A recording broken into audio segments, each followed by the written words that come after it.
Hi, நான் உங்கள் நவீன் விக்னேஸ்வர். உங்கள் எல்லாருக்கும் ரொம்ப பிடிச்ச ஒரு விஷயத்தை தான் நான் மறுபடியும் பண்ண போகிறேன். அதுதான் அழகான கதைகள் சொல்கிறது அண்ட் அழகான கதைகள் கேட்குறது. அண்ட் உங்கள் எல்லாருக்கும் ரொம்ப பிடிச்ச ஒரு லவ் ஸ்டோரி தான் நான் உங்களுக்கு சொல்ல போகிறேன். இது என்னோடய 4வது கதை. அண்ட் எல்லா கதைகள் மாதிரியும் இந்த கதையோட ஹீரோ அவர் மெயின் கேரக்டர் வேறு யாருமே கிடையாது. இந்த கதையை கேட்டுட்ருக்க நீங்கள் எல்லாரும் தான். அண்ட் இந்த கதையோட மெயின் கேரக்டர், அதாவது ஹீரோயினோட பேர் மதுமிதா. ஸோ மதுமிதா, நீங்கள் ரெடியா? இந்த கதையில் பயணிக்க தயாரா? 3, 2 and 1 ஆக்ஷன். ஒரு பயங்கர க்ரௌடடான ஒரு பஸ்ஸு, ரொம்ப கூட்டமாக இருக்குது. உங்களுக்கு அந்த பஸ்ஸில் நிற்கவே ரொம்ப கஷ்டமாக இருக்குது. உங்கள் கையில் ஒரு ஹேண்ட்பேக் இருக்குது, அதில் முக்கியமான ஒரு சில ஃபைல்ஸ் எல்லாம் இருக்குது. ரொம்ப கஷ்டப்பட்டு நின்றுட்டுருக்கீங்க. இன்ஃபேக்ட் உங்களோட 2 காலையும் கூட தரையில் வைக்க முடியல. ஒரு காலை மட்டும் தரையில் வச்சுட்டு இன்னொரு காலை கஷ்டப்பட்டு தரையில் வைக்க ட்ரை பண்ணுறீங்க. உங்களை சுற்றி அத்தனை பேர் நின்றுட்டுருக்காங்க. ஒரு மாதிரி ரொம்ப இடைஞ்சலாக கஷ்டப்பட்டு நின்றுட்டுருக்கீங்க. என்னடா அது, ஃபர்ஸ்ட் டைம் சென்னை வந்திருக்கோம் வேலைக்காக, அதுவும் தனியாக வந்திருக்கோம். ஃபர்ஸ்ட் எக்ஸ்பீரியன்ஸே இப்படி இருக்கே, என்னடா அது, பேசாமல் ஊர்லேயே இருந்திருக்கலாம் போல் அப்படின்னு சொல்லிட்டு வெறுக்க அந்த பஸ்ஸில் நின்றுட்டுருக்கீங்க. ஒரு 5 நிமிஷம் ஆகுது. அண்ட் திடீர்னு ஒரு குரல் கேட்குது. ஏமா எங்கே போனோம் அப்படின்னு கேட்குது அந்த குரல். நீங்கள் அந்த குரலை பெருசாக எடுத்துக்கல. ஆனால் அந்த குரல் மறுபடியும் இன்னும் சத்தமாக ஒலிக்குது. ஏமா உன்னதாம்மா, ஒயிட் சுடிதார், எங்கே போனோம் அப்படின்னு கேட்குறாங்க. அப்புறம் தான் நீங்கள் திரும்பி பார்த்தா கண்டக்டர் உங்கள் பக்கத்தில் நின்று உங்ககிட்ட தான் பேசிகிட்டு இருக்காங்க. அண்ட் நீங்கள் பதில் சொல்கிறீங்க, அண்ணா விஎஸ் சொல்யூஷன்ஸ் போகணுங்கண்ணா அப்படின்னு சொல்கிறீங்க. ஒரு ரொம்ப லோவான ஒரு இன்செக்யூரான ஒரு டோனில். விஎஸ் சொல்யூஷன்ஸா? அப்போலாம் ஒரு ஸ்டாப்பிங்கே இல்லையம்மா, பஸ்ஸுக்கு இது மாதிரி ஏறிட்டியா, என்னம்மா நீ அப்படின்னு சொல்கிறாங்க. ஐயோ அண்ணா இல்லைங்கண்ணா, இந்த பஸ் போகுன்னு சொன்னாங்களே, விஎஸ் சொல்யூஷன்ஸ் டைடல் பார்க்கில் இருக்குது, ஃபர்ஸ்ட் டே ஆஃபீஸ் போகிறேங்கண்ணா அப்படின்னு சொல்கிறீங்க. ஓ டைடல் பார்க்கா, கரெக்டாக சொல்லி டிக்கெட் வாங்குமா, இந்தா அப்படின்னு சொல்லிட்டு உங்ககிட்ட டிக்கெட் கொடுக்குறாங்க. அந்த டிக்கெட்டை பார்த்தா 13 ரூபா போட்டிருக்கு. அண்ட் நீங்கள் பாட்டுக்கு ஒரு 100 ரூபா நோட் எடுத்து நீட்டுறீங்க. என்னம்மா உங்ககிட்ட ஒழுங்காக சேஞ்சு கூட இருக்காதா அப்படின்னு கேட்குறாங்க மறுபடியும்.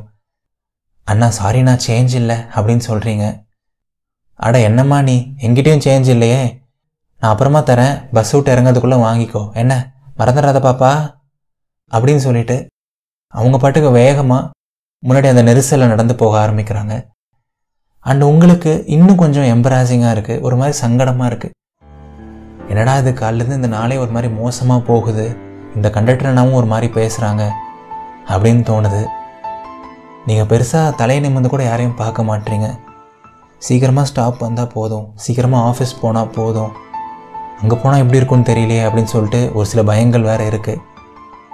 ஏகப்பட்ட எண்ணங்களோட, சின்ன சின்ன பயங்களோட, பயங்கரமான ஒரு வேர்வையோட கஷ்டப்பட்டு ஒத்த காலில் நின்றுட்டுருக்கீங்க வேகமாக போகிற அந்த பஸ்ஸில். கடவுளே, என்ன கடவுளே, என்னை இப்படி மாட்டி விட்டியே அப்படின்னு உங்களுக்கு நீங்களே நினச்சிக்கிறீங்க. அண்ட் திடீர்னு ஒரு வாய்ஸ் மறுபடியும் கேட்குது. ஹலோ எக்ஸ்கியூஸ் மீ அப்படின்னு ஒரு பையனோட ஒரு வாய்ஸ் கேட்குது. ஒருவேளை உங்களை தான் சொல்கிறாங்களோ அப்படிங்கிற மாதிரி ஒரு சின்ன எண்ணம். லைட்டாக உங்களோட தலையை நிமிர்ந்து பார்க்குறீங்க. பார்த்தா ஒயிட் ஷர்ட் போட்ட ஒரு பையன் நீங்கள் நிற்கிற இடத்துலேருந்து ஒரு 2 சீட் தள்ளி உட்காந்துருக்கான்.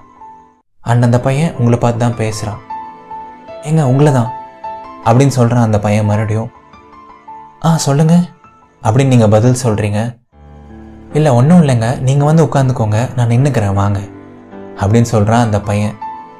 ஐயோ அதெல்லாம் ஒன்றும் வேண்டாங்க, பரவாயில்ல, நீங்கள் உட்காருங்க, நான் மேனேஜ் பண்ணிக்கிறேன் அப்படின்னு சொல்கிறீங்க. நீங்கள் இதில் என்னங்க இருக்குது, எனக்கு அதெல்லாம் ஒன்றும் பிரச்சனை இல்லை, ப்ளீஸ் நீங்கள் வந்து உட்காருங்க, உங்களை பார்த்தாலே ரொம்ப இன்செக்யூராக இருக்க மாதிரி இருக்குது, யூ ஜஸ்ட் ஃபீல் கம்ஃபர்டபுள், வந்து கேஷுவலாக உட்காருங்க, ஐ கேன் மேனேஜ் அப்படின்னு சொல்லிட்டு அந்த பையன் உங்கள்கிட்ட எதுவுமே கேட்காம அவன் பாட்டுக்கு எந்திரிச்சு வந்துடுறான். அண்ட் உங்களுக்கு என்ன ரியாக்ட் பண்ணுறதுன்னு தெரியல. பட் அந்த மொமெண்ட்டில் ஏதோ கடவுளே கொடுக்குற ஒரு ஆப்ஷன் மாதிரி உங்களுக்கு தோணுது. பெருசாக எதுவும் யோசிக்காமல் அந்த பையனோட முகத்தை பார்த்து ஒரு தேங்க்ஸ் கூட சொல்லாமல் அப்படியே கஷ்டப்பட்டு அந்த கூட்டத்தில் நடந்து போயிட்டு அந்த சீட்டில் உட்காடுறீங்க. அண்ட் உட்கார்ந்த உடனே அப்படி ஒரு ரிலீஃப், எப்பா போதுண்டா சாமி, என்ன ஊருடா அது அப்படின்னு தோணுது உங்களுக்கு. அந்த மொமெண்ட்டில் எதுவுமே பெருசாக தெரியல. எப்படியாவது சீக்கிரமாக ஆஃபீஸ் போகணும், எப்படியாவது சீக்கிரமாக இந்த பஸ் பயணம் முடியணும் அப்படிங்கிற மாதிரி எண்ணங்கள் தான் வருது. உங்களுக்கு அந்த பையனை பற்றியோ அவங்க உங்களுக்காக ஹெல்ப் பண்ணாங்க, ஒரு சின்ன கேர் பண்ணாங்க, உங்களுக்கு எதுவுமே அந்த மொமெண்ட்டில் தோணலை. அண்ட் உங்களுக்கு பக்கத்தில் பார்த்தா ஒரு வயசான பாட்டி உட்காந்துருக்காங்க. அவங்க பாட்டுக்கு அப்படியே தூங்கிட்டு வராங்க. அண்ட் அப்படியே ஒரு 5 நிமிஷம் போகுது. அண்ட் உங்களுக்கும் கொஞ்சம் கொஞ்சமாக அந்த நர்வஸ்னஸ்ஸு, அந்த இன்செக்யூரிட்டி அதெல்லாமே கொஞ்சம் கம்மியாகுது. கொஞ்சம் நார்மலாக ஃபீல் பண்ண ஆரம்பிக்கிறீங்க. பஸ்ஸோட ஜன்னல் வழியாக பார்த்தீங்க அப்படின்னா அப்படியே கொஞ்சம் மெதுவாக காற்று வந்து அடிக்குது. எல்லாமே வந்து உங்களுக்கு கொஞ்சம் பெட்டராக ஃபீல் பண்ண வைக்குது. கொஞ்சம் ரிலாக்ஸாக ஃபீல் பண்ணுறீங்க நீங்கள். இப்போது ஒரு 2 நிமிஷம் கழித்து யதார்த்தமாக உங்களோட இடது பக்கம் பார்க்குறீங்க. நீங்கள் நின்றுட்டு இருந்த அந்த இடத்த பார்க்குறீங்க. பார்த்தா அந்த ஒயிட் கலர் ஷர்ட் போட்ட பையன் அங்கே தான் நின்றுட்டுருக்கான். அவங்களுக்கும் லைட்டாக வேர்த்துருக்கு, கொஞ்சம் கஷ்டப்பட்டு தான் நிற்கிறாங்க. அண்ட் உங்களுக்குள்ள ஒரு சின்ன எண்ணம், பரவாயில்லையே நல்ல பையனாக இருக்கானே அப்படின்னு சொல்லிட்டு. அண்ட் அந்த பையனை நீங்கள் இன்னும் கொஞ்சம் நோட்டீஸ் பண்ண ஆரம்பிக்கிறீங்க. ஒரு 5 நிமிஷம் முன்னாடி வந்து அவங்களாம் உங்ககிட்ட பேசும்போது அந்த பையனோட முகத்தை கூட ஒழுங்காக பார்க்கல. பட் இப்போது அவங்கள நல்லா நோட்டீஸ் பண்ணுறீங்க. அந்த பையனோட முகத்தை நல்லா பார்க்குறீங்க. அப்படி நல்லா உயரமாக ஹேண்ட்ஸமாக இருக்காங்க. அவ்வளோ ஃபேர் இல்லை, பட் ஒரு விதமான அழகாக இருக்காங்க.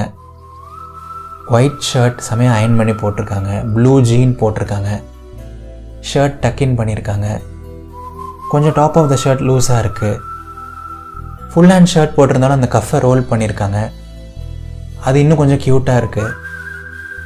அளவாக கொஞ்சம் தாடி, அழகாக கொஞ்சம் மீசை, ஒரு டிஃப்ரெண்ட்டான சென்னை ஹேர் ஸ்டைல். பரவாயில்லையே இந்த பையனும் அழகாக இருக்கானே அப்படின்னு ஒரு ஃபீலு. அப்படியே ஒரு 20 செகண்ட் கண் எடுக்காமல் பார்க்குறீங்க.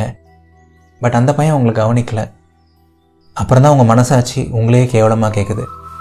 ஹே மதுமிதா, அப்படியே கண் எடுக்காமல் பார்த்தீங்கன்னா அந்த பையன் உனக்கு கேவலமாக நினச்சிருவான். தெரியாமல் நாசுக்கா பாரு நல்ல பிள்ளையில அப்படின்னு சொல்லுது உங்கள் மனசாட்சி. அண்ட் நீங்களும் அப்படியே அப்பப்போ ரோட்டை பார்க்குறீங்க, அப்படியே பஸ்ஸில் இருக்க மற்றவங்களையும் பார்க்குறீங்க. பட் இருந்தாலும் உங்கள் கருவிலிகளுக்கு அந்த ஒயிட் ஷர்ட் தான் கேட்குது.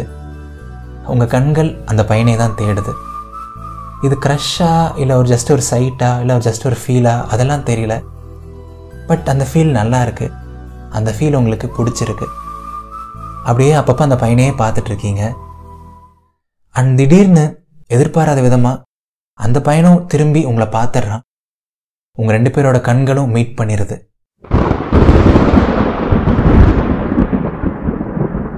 அந்த செகண்டு திடீர்னு பயங்கரமான ஒரு ஷாக் உங்களுக்கு. ஏதோ ஒரு டிஃப்ரெண்ட்டான ஒரு ஃபீலு. நெஞ்செல்லாம் படபடன்னு அடிக்க ஆரம்பிக்குது, வயிறெல்லாம் என்னமோ பண்ணுது, உடம்பெல்லாம் ஒரு மாதிரி ஷிவர் ஆகுது. அந்த கண்ணை நீங்கள் ஒரு செகண்ட் தான் பார்த்தீங்க. இருந்தாலும் அந்த ஒரு செகண்ட் உங்களை ஏதோ பண்ணிருச்சு. டக்குன்னு ஒரு பயத்தில் திரும்பிடுறீங்க. ஒரு மாதிரி பயங்கரமாக மூச்சு வாங்க ஆரம்பிக்குது, என்னென்னமோ பண்ணுது. காலேஜ்லேயும் நீங்கள் சைட் அடிச்சிருக்கீங்க, ஒரு சில க்ரஷ்ஷெல்லாம் இருந்திருக்கு. பட் ஒருத்தரோட கண்ணை பார்த்து உங்களுக்கு இந்த மாதிரி ஒரு ஃபீல் ஆனதே கிடையாது. இது என்ன ஃபீல் அப்படின்னு சொல்லிட்டு உங்களாலே விபரிக்க முடியல. அழகாக இருக்குது, பட் ரொம்ப பயமாகவும் இருக்குது. உங்களோட மனசு வேண்டாம் இனிமேல் அந்த பக்கம் பார்க்காத அப்படின்னு சொல்லுது. ஆனாலும் உங்களோட கருவிலிகளுக்கு அந்த ஒயிட் ஷர்ட் மறுபடியும் கேட்குது. அப்படியே மெதுவாக ஒன்றுமே தெரியாத குழந்த மாதிரி அந்த பையன் பக்கம் திரும்புறீங்க. பட் பார்த்தா அந்த பையனை அந்த இடத்துல காணோம். அச்சச்சோ, முன்னாடி எங்காவது போய் நின்றுட்டானோ அப்படி இப்படின்னு சொல்லி தேட ட்ரை பண்ணுறீங்க. பட் ரொம்ப கூட்டமாக இருக்குது. ஒரு நிமிஷம் தேடி கூட அந்த பையனை கண்டுபிடிக்க முடியல. சரி ஓகே இறங்கிட்டாங்க போல அப்படின்னு நினைக்கிறீங்க. ஒரு நிமிஷம் 2 நிமிஷம் ஒரு மாதிரி இருக்குது. ஒரு நல்ல பையனை பார்த்தோம், ஹேண்ட்ஸமாக இருந்தான், ஏதோ ஒரு ஃபீல் இருந்துச்சு, க்ரஷ்ஷானு கூட தெரியல. பட் அதுக்குள்ளே அந்த பையன் இறங்கிட்டான். மறுபடியும் அந்த பையனை பார்ப்போமான்னு தெரியல, பட் பார்த்தா நல்லாயிருக்கும் அப்படின்னு உங்களுக்கு நீங்களே நினச்சிக்கிறீங்க. அண்ட் ஒரு 5 நிமிஷத்தில் டைடல் பார்க்கும் வருது. நீங்கள் அப்படியே கஷ்டப்பட்டு அந்த கூட்டத்துலேருந்து இறங்குறீங்க. இறங்கி பார்த்தா அவ்வளோ பெரிய பில்டிங்கு, அவ்வளோ பெரிய இன்ஃப்ராஸ்ட்ரக்சர். திருச்சியிலேருந்து வந்த உங்களுக்கு, திருச்சியிலே படித்த உங்களுக்கு இது எல்லாமே ரொம்ப வித்தியாசமாக இருக்குது. இந்த பில்டிங்லாம் அவ்வளோ பெருசாக இருக்குது, கண்ணாடியிலேயே செஞ்சுருக்காங்க. உங்களை சுற்றி அவ்வளோ பேர் இருக்காங்க. அண்ட் உள்ளுக்குள்ளே எப்பவும் போல் தேவையில்லாத ஒரு சில பயங்கள், தேவையில்லாத ஒரு சில எண்ணங்கள். முதல் நாள் ஆஃபீஸ் போக போகிறோம், எப்படி இருக்க போகுது, நமக்கு இங்கிலீஷ் கூட ஒழுங்காக பேச தெரியாது, என்ன பண்ண போகிறோம் அப்படின்னு சொல்லிட்டு ஒரு சில எண்ணங்கள் வருது. பட் அதெல்லாம் பெருசு பண்ணாமல் நீங்கள் பாட்டுக்கு அப்படியே மெதுவாக உங்களோட ஆஃபீஸ் இருக்க பிளாக்குக்கு நடக்க ஆரம்பிக்கிறீங்க. ஒரு 2 மினிட்ஸில் உங்களோட ஆஃபீஸ் இருக்க ஃப்ளோரோட என்ட்ரன்ஸ் வருது.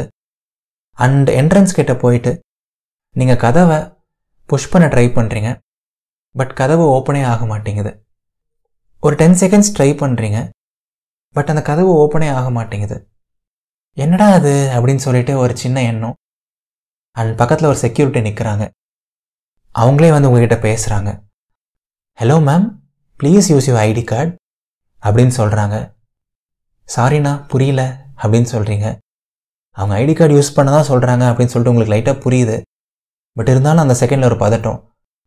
அண்ட் அவங்க மறுபடியும் தமிழ்லேயே பேசுகிறாங்க. ஒன்றும் இல்லை மேடம், நீங்கள் நியூ ஜாயினி தானே, உங்களுக்கு பிளேஸ்மெண்ட் அப்போது ஒரு டெம்பரரி ஐடி கார்டு கொடுத்துருப்பாங்கல்ல, அதை நீங்கள் ஸ்வைப் பண்ணால் தான் ஆஃபீஸ்க்குள்ளே போக முடியும். இல்லைன்னா நீங்கள் அட்மின் டீமை பார்த்து புது ஐடி கார்டு தான் வாங்கணும், அதுக்கு ஒரு ½ டே ஆகிடும் மேடம் அப்படின்னு சொல்கிறாங்க. இல்லைண்ணா என்கிட்ட ஐடி கார்டு இருக்குது, என் பேக்கில் தான் இருக்குது அப்படின்னு சொல்லிவிட்டு நீங்கள் அந்த ஐடி கார்டை தேடுறீங்க. பட் பார்த்தா உங்கள் பேக்லேயும் அந்த ஐடி கார்டு இல்லை, உங்கள் ஃபைல்லையும் அந்த ஐடி கார்டு இல்லை. ரொம்ப நேரம் தேடுறீங்க. நீங்கள் அதை பத்திரமா தான் எடுத்துகிட்டு வந்தீங்க. பட் எங்கே விழுந்துச்சுனே தெரியல. ஐயோ கடவுளே. டைம் பார்த்தா ஆல்ரெடி 9:45 ஆகிடுச்சு. 10 o'clock உங்களுக்கு இண்டக்ஷன் ப்ரோக்ராம் இருக்குது. ஆஃபீஸில் முதல் நாள் இப்படி ஆயிடுச்சே, ஐடி கார்டை மிஸ் பண்ணிட்டோமே அப்படின்னு சொல்லிட்டு மறுபடியும் உங்களுக்குள்ள ஒரு கசப்பான ஒரு எண்ணம். லைட்டாக உங்கள் ஹார்ட் பீட் ரைஸ் ஆக ஆரம்பிக்குது.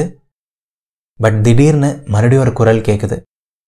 மதுமிதா அப்படின்னு ஒரு குரல் கேட்குது. இந்த குரலை எங்கேயோ கேட்ட மாதிரி இருக்கே அப்படின்னு சொல்லிட்டு அப்படியே கேஷுவலாக திரும்பி பார்க்குறீங்க. பார்த்தா உங்களோட ஒயிட் ஷர்ட் உங்கள் பக்கத்துலேயே தான் நின்றுட்டு இருக்காங்க. ஐடி கார்டு தொலைஞ்சிருந்தா கூட உங்களோட ஹார்ட் பீட் லைட்டாக தான் ரைஸ் ஆகிருக்கும். பட் இந்த ஒயிட் ஷர்ட்டை பார்த்தோடனே ஹார்ட் பீட் இஷ்டத்துக்கு ரைஸ் ஆக ஆரம்பிச்சிருச்சு. ஒரு மாதிரி டிஃப்ரெண்ட்டான ஒரு ஃபீல், மறுபடியும் என்னென்னமோ பண்ண ஆரம்பிக்குது. பட் உங்கள் கருவிலி மட்டும் பயங்கரமாக என்ஜாய் பண்ண ஆரம்பிக்குது. உங்களுக்கு ஒரு சர்ப்ரைஸ், அவங்க எப்படி இங்கே வந்தாங்க, அவங்களுக்கு எப்படி உங்கள் பேர் தெரியும் அப்படி இப்படின்லாம் சொல்லிட்டு. பட் நீங்கள் யோசிக்கிறதுக்குள்ளே அந்த ஒயிட் ஷர்ட் போட்ட பையனே மறுபடியும் பேசுகிறான். இது உங்கள் ஐடி கார்டு தானே, இந்தாங்க அப்படின்னு கொடுக்குறான். பார்த்தா உங்கள் பேர் போட்டு உங்கள் ஃபோட்டோவோடு இருக்குது. ரொம்ப தேங்க்ஸுங்க, நானே பயந்துட்டேன் அப்படின்னு சொல்கிறீங்க. இட்ஸ் ஓகேங்க, பரவாயில்ல, நீங்கள் தான் தெரியாமல் பஸ்ஸில் மிஸ் பண்ணீங்க, நான் தான் எடுத்து வச்சேன். லக்கீலி நானும் இங்கே தான் ஒர்க் பண்ணுறேன் அப்படின்னு சொல்லிட்டு அந்த ஐடி கார்டு உங்ககிட்ட நீட்டுறாங்க. உங்களுக்கு என்ன ரியாக்ட் பண்ணுறதுன்னு தெரியல. ஒரு பயங்கரமான ஒரு சந்தோஷம். பட் அதை பெருசாக நீங்கள் காமிச்சிக்கல. அந்த ஐடி கார்டை அப்படியே மெதுவாக வாங்குறீங்க. அண்ட் அப்படியே அந்த பையன் மெதுவாக தன்னோட கைகளை உங்களுக்கு கொடுக்குறான். ஒரு ஹேண்ட் ஷேக் கொடுக்க வரான்.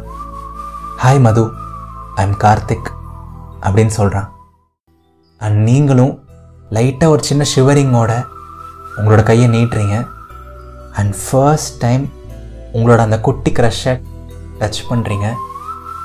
ஒரு வேறு லெவலான ஒரு ஃபீல். அண்ட் டச் பண்ண அந்த வினாடி மறுபடியும் உள்ளுக்குள்ளே பயங்கரமான ஒரு ஷாக். அந்த ஷாக் வரும்போது ஏதோ வித்தியாசமான ஒரு ஃபீலாக இருக்குது. உங்களுக்கு அது என்ன ஃபீல்னு கூட சொல்ல தெரியல. பட் அந்த ஃபீல் உங்களுக்கு ரொம்ப பிடிச்சிருக்கு. கார்த்திக் உங்களோட க்ரஷ்ஷாக இருக்கலாம், இல்லை ஒரு கேஷுவல் சைட்டாக இருக்கலாம். பட் உங்கள் உள்ளுணர்வு உங்களுக்குள்ளே ஏதோ ஒன்று ஸ்பெஷலாக நடக்க போகுது. உங்களுக்கும் கார்த்திக்குக்கும் நடுவில் ஏதோ இருக்குது, ஒரு ஸ்பெஷலான ஒரு பாண்ட் இருக்குது அப்படிங்கிற மாதிரி சொல்லுது. அந்த உள்ளுணர்வு மட்டும் உண்மையாக இருந்தால் நல்லா தான் இருக்கும்ல அப்படின்னு நினைக்கிறீங்க. ஸோ எஸ் டியர் மக்களே, கார்த்திக்குக்கும் மதுவுக்கும் இருக்க இந்த அழகான உறவு அடுத்து என்ன ஆகும், இந்த கதையில் அடுத்து என்ன நடக்க போகுது ஆவலாக இருக்கா? அடுத்த ஞாயிற்றுக்கிழமை எபிசோட் 2 ரிலீஸ் ஆகும்.